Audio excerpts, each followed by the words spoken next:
Understanding the Lens, Fact, Fiction, and Confusion.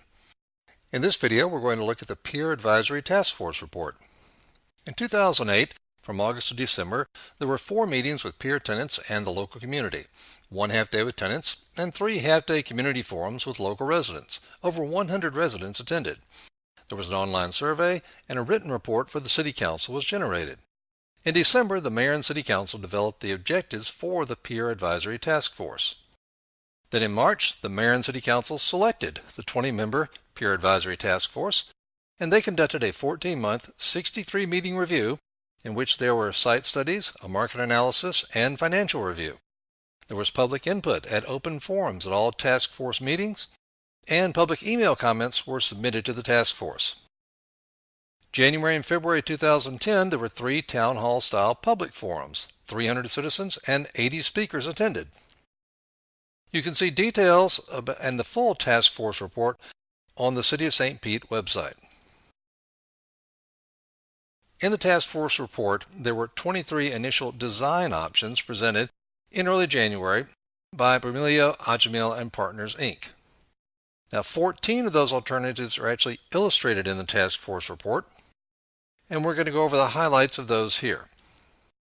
Now, these different alternatives, I'm not going to spend a lot of time going into detail about each one. These just want you to see how many different alternatives, different options were being considered by the task force as they were looking for options for the new pier.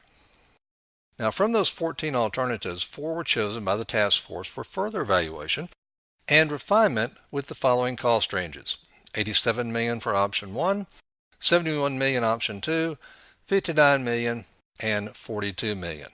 Now notice option 1, this was considering the renovation of the existing inverted pyramid, but it also had a widening of the pier approach by 52 feet from 100 to 152 feet, which would be a significant cost increase.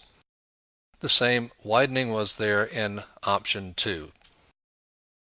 This is option 1 with the inverted pyramid being renovated. And you can read all the details here as you like. Option 2, option 3, and option 4 was a bit different because here you see the building was on the land, not out over the water.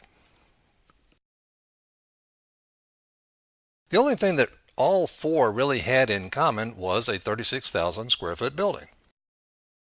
Now let's take a look at the summary considerations of the task force final report. In particular, the pier needs to be a destination, not only for the region, but internationally as well.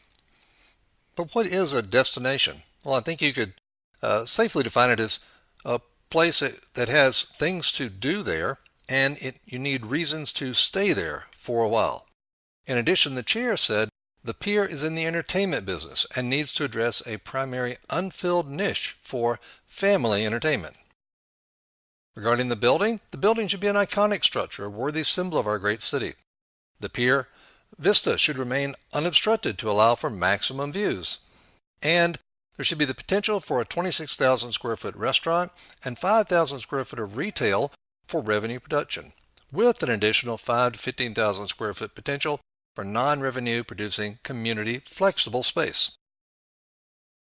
The design competition and how the lens was chosen, that will be covered in our next video.